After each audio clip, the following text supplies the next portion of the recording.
Max Torres with Ducks Digest here in Covina, California at Charter Oak High School, talking with 2023 Oregon cornerback signee Solomon Davis. Been great chopping it up with you so far, man. Thanks for letting me come by. Let's just talk a little bit about your Oregon commitment and kind of where things are at with you right now. I know you're working towards enrolling early in the spring, but just to get it in your words, you decommitted from Arizona and now you're heading to Oregon. Why did you end up choosing Oregon? Well, all love to the Arizona staff. Coach Fish and Coach Walker were great to me throughout the process. But definitely getting to meet and talk to the Oregon staff, it's a big opportunity that someone really wouldn't want to put down. And I have great relationships with Coach Me and Coach Lane and Coach Tosh now. So yes, sir, the relationships I have with them are for sure one of the biggest things of me making that decision. One interesting aspect of recruiting, Solomon, that I've kind of learned about is coaches like Coach Meat, Southern California guy. They kind of have their zones, right? Their hotbeds where they're comfortable, where they know people. How does that kind of play a role in your recruitment? Having a guy who's from your neck of the woods and familiar with the area, recruiting you to go play for them. Yes, sir. It's definitely a big part of it. I mean, me and Coach Meek go way back. He actually was the first college coach that I had ever met when he was still at UCLA back in I don't even know when. But so it's funny how it all comes full circle, and now he's at Oregon, and he was the first coach I met, and now he'll be my position coach in college. So it's great for sure.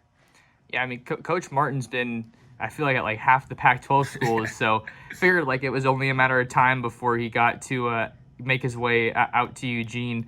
What have some of your conversations kind of been like with him? Just to go like a little bit of a level deeper. What's it been like getting to know him as a coach, as a person, and what he's like at Oregon? I mean, it's great. I definitely get to see, just with how constant we talk, how consistent we talk. It's great to see how he coaches in a sense. We get to talk football. We get to just talk life, how we're doing, he asks about my family all the time. So it's great getting to talk to him so often and get to see how he is out there with his athletes.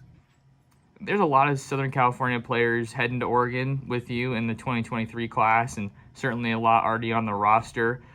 Just tell me a little bit about some of the relationships you've been able to build so far, with your fellow 2023 recruits. It's definitely a big class that we have, and it's a great class. A few athletes coming from SoCal. I was able to speak with Ashton on my visit.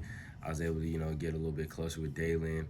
And, definitely want to get closer with more of the guys in the class. But, we definitely have a great class of great athletes and great young men.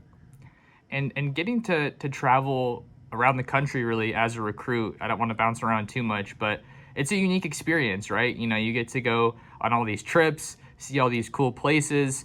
What's it kind of like for you just being a high school athlete and have high school student athlete and having to juggle school, playing, training, hopping on planes? Like, it just feels like that's a lot to manage. It's definitely a lot to manage, but I mean, it's a blessing at the end of the day to even be in that situation that I'm in.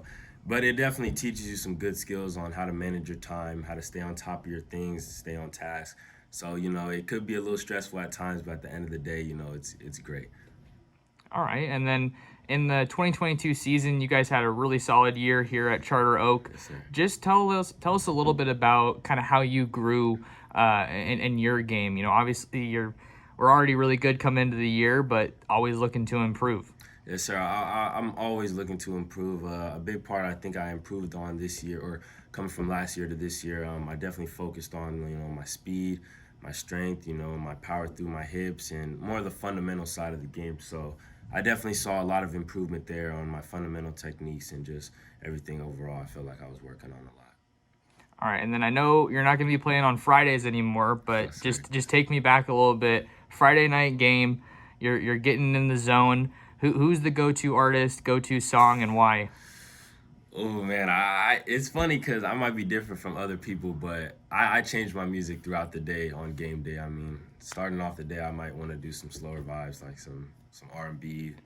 Middle of the day, I might want some maybe different type of stuff, maybe some indie alternative music, and then before pregame, that's when I get in like the rap, Drake, Lil Baby, Gunna, stuff like that. Do you have a game day routine like that you stick to? I do. I always go to one of my coach's house. We have a little pasta with a few of my teammates. I get my treatment, get taped up, get stretched out, and then really I just need some time to myself, listen to my music, and lock in. Awesome. And then last one I had for you, Solomon. You're headed to Oregon. Excited to be a part of the Duck football program.